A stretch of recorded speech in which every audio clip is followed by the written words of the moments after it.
तो अजमेर ब्लैकमेल कांड की परसेंटेज। उसके विलेन जो थे मुख्यमंत्री जी तत्काल उस टाइम में केंद्र के मंत्री थे और अपने प्रोटोकॉल को तोड़ के मुख्यमंत्री जी क्यों तत्कालिक अजमेर के एसपी से मिलने के लिए गए थे। एक केंद्र का मंत्री अजमेर एसपी से मिलने क्यों गए थे। हुड्डा साहब, 2 बार आपने कांग्रेस की सरकार बनवाई, अशोक गहलोत को मुख्यमंत्री बनवाया। क्या आपको लगता है कि वाकई में आपका जो वो फैसला था उस पर आपको अफसोस है या गलत? अफसोस है, गलत गलत फैसला हो गया।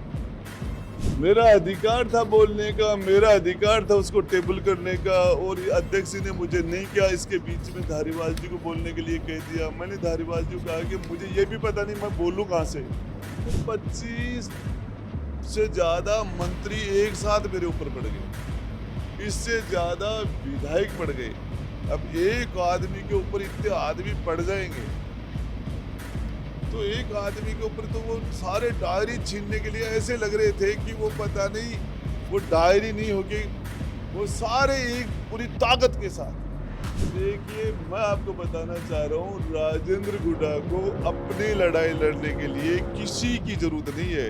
मैं किसी नेताओं का मोहताज नहीं हूँ। मेरे क्षेत्र की जनता, मेरे दोस्त, मेरे समाज के लोग, मेरे शेखावाटी के, राजस्थान के जितने भी लोग हैं, जनता माँ बाप होती है। क्या है छोटे छोटे आप नाम ले रहे हो, क्या आपने हुड्डा साहब, 2 बार आपने कांग्रेस की सरकार बनवाई, अशोक गहलोत को मुख्यमंत्री बनवाया। क्या आपको लगता है कि वाकई में आपका जो वो फैसला था उस पर आपको अफसोस है या गलत फैसला? अफसोस है, गलत गलत फैसला हुआ। अब ऐसा फैसला भविष्य में आप करेंगे कभी? नहीं करूँगा। ये बात है। मैं विधानसभा की कार्रवाई देख रहा था, आप डायरी को टेबल करना चाह रहे थे और स्पीकर ने आपको रोक दिया, डिसिप्लिन की बातें करने लगे और उसके बाद में सदन स्थगित हो गया।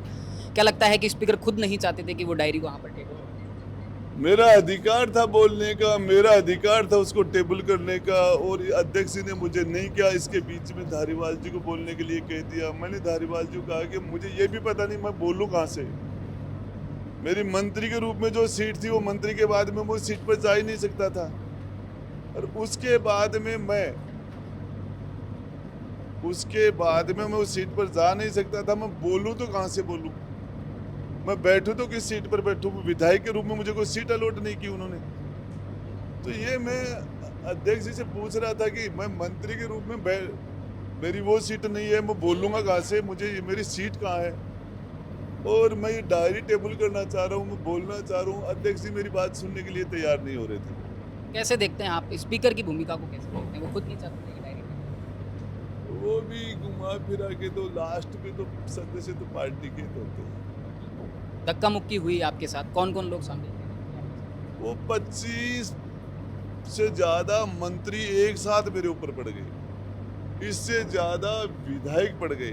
अब एक आदमी के ऊपर इतने आदमी पड़ जाएंगे तो एक आदमी के ऊपर तो वो सारे डायरी छीनने के लिए ऐसे लग रहे थे कि वो पता नहीं वो डायरी नहीं होगी, वो सारे एक पूरी ताकत के साथ उस डायरी को ना मेरे से छीन ले गए। अब थोड़ा सा 50 आदमी के साथ एक आदमी क्या करेगा। तो जो आपने एक बयान दिया विधानसभा में और आपके ऊपर जितना फास्ट एक्शन हुआ, इससे पहले भी कुछ ऐसी घटनाएं हुई। आप शांति धारीवाल का बार बार नाम लेते हैं। 25 सितंबर की घटना थी, वो मुद्दा अभी भी अनसुलझा है, अभी तक कोई कार्रवाई नहीं हुई है। क्या लगता है कि आपके ऊपर इतनी जल्दी फास्ट कार्रवाई?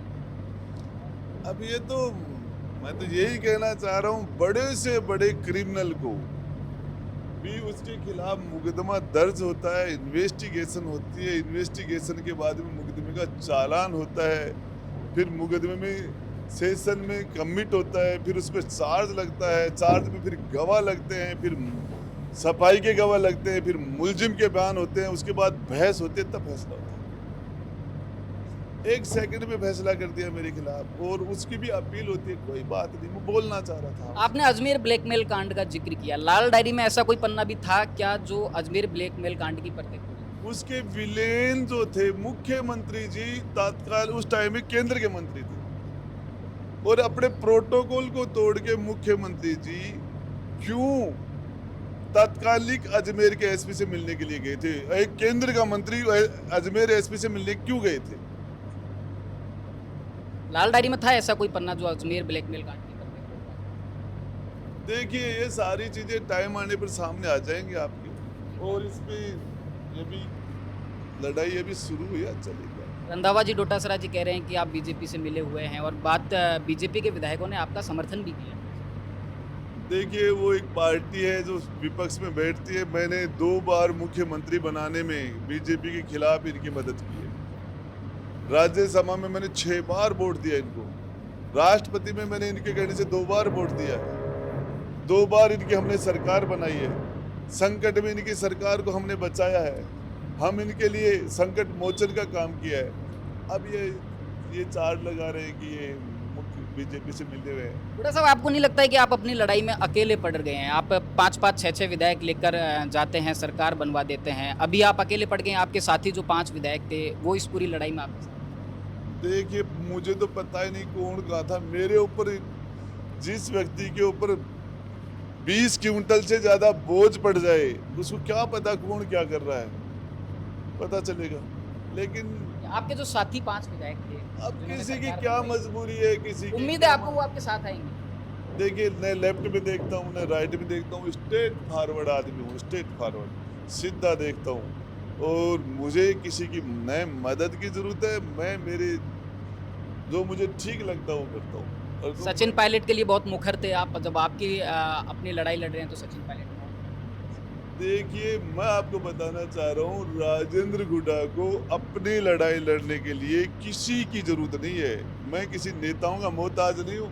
मेरे क्षेत्र की जनता, मेरे दोस्त, मेरे समाज के लोग, मेरे शेखावाटी के, राजस्थान के जितने भी लोग हैं, जनता माँ बाप होती है। क्या है छोटे छोटे आप नाम ले रहे हो, क्या फर्क पड़ता है? आपको पार्टी से निकालने की बात चल रही है, अगला भविष्य क्या होगा? असदुद्दीन ओवैसी से आपकी मुलाकात चल सकती है। देखिए असुरुद्दीन ओवैसी कोई आतंकवादी नहीं है। पार्लियामेंट्रियन है, 4-4, 5-5 बार MP बन के आया। हिंदुस्तान का बेस्ट पार्लियामेंट्रियन है, पढ़ा लिखा आदमी है। नेताओं से मिलना मेरा सदा से मेरी फितरत रही है। जितने भी जब स्कूल में कॉलेज में पढ़ता था तब भी नेताओं से मिलता आया हूँ। और हम आपस के अंदर लोकतंत्र के अंदर हम एक दूसरे से मिले, एक दूसरे की बातें करें, कहाँ दिक्कत है? आपने विधानसभा में जो बयान दिया था उसका भी स्वागत किया था, जो गंभीर खान है।